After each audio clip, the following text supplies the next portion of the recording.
Оваа слика во центарот на Скопје е непроменета барем 8 години. Под замрзнатото езеро се темелите на објект кој требаше да биде луксузен хотел на групацијата Радисон. Инвестиција од 68 милиони евра на фирма од Велика Британија. Тврдеше во 2008 година тогашниот премиер Никола Груевски. Лага, тврдеше тогашниот пратеник на СДСМ Јани Макрадули. Овде на 1 септември 2009 година владата му убедуваше дека ќе пиеме кафе во хотелот. За жал и покрај сите напори тоа да се случи од моја страна не се реализира.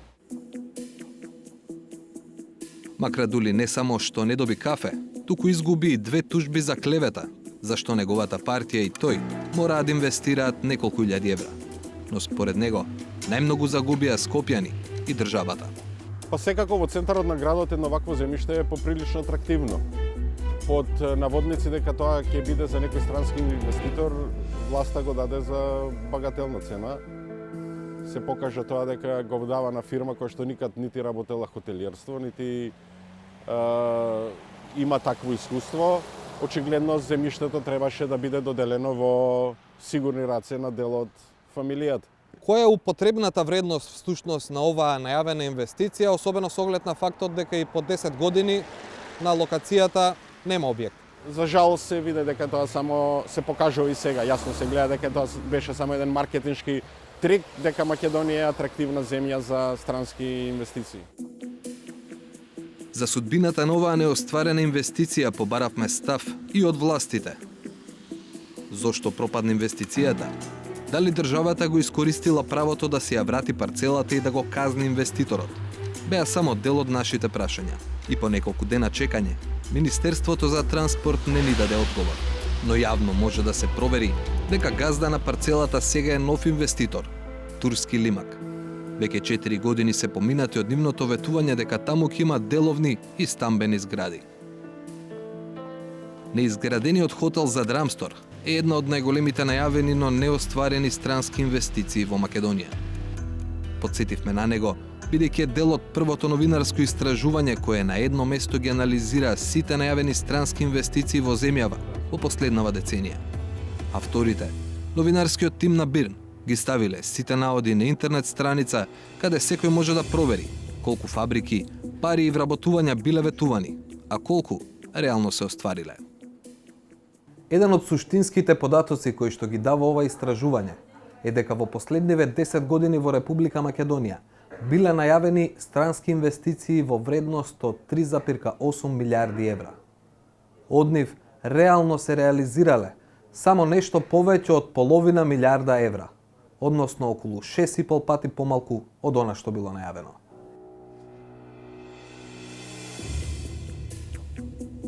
Базата нуди податоци за тоа каде се инвестирани парите кои стигнале во земјава, но отвара и големо прашање каде испариле милиардите кои не влегле во Македонија.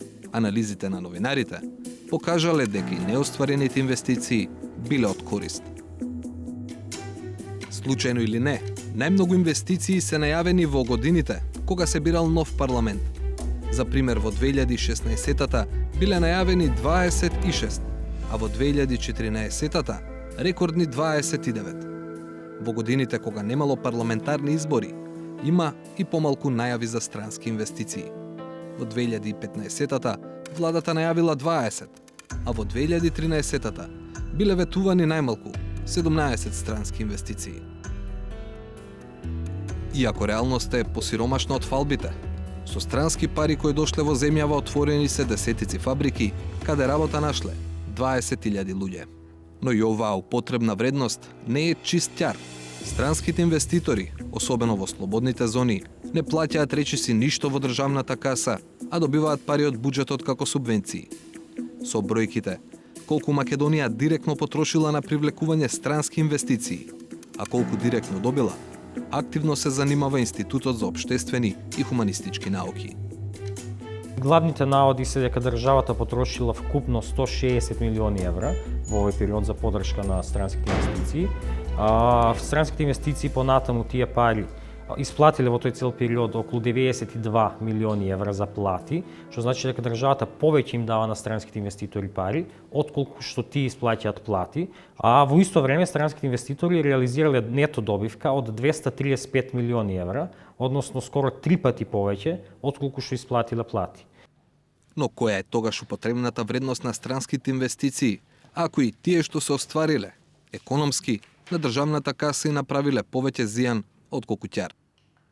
Многу полесно е вие да се извадите за неуспех од ветување, за неостварени ветувања, кога се странски инвестиции во прашање, отколку кога се домашни инвестиции, затоа што ако не изградите клинички центар, а сте ветили дека ќе го изградите, одговорни сте вие.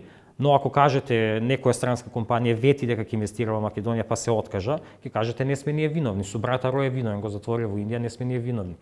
Така што тоа е едното објаснување, но има едно друго објаснување, а тоа е дека владата можеби инвестира во поддршка од Западот, затоа што практично со овие политики за привлекување странски инвестиции, владата им дава директна помош на странските компании, повеќе отколку што тие трошат кај нас, практично директно ги субвенционира нивните добивки и тоа е на некој начин може да се третира како обид да се купи поддршка од Западот.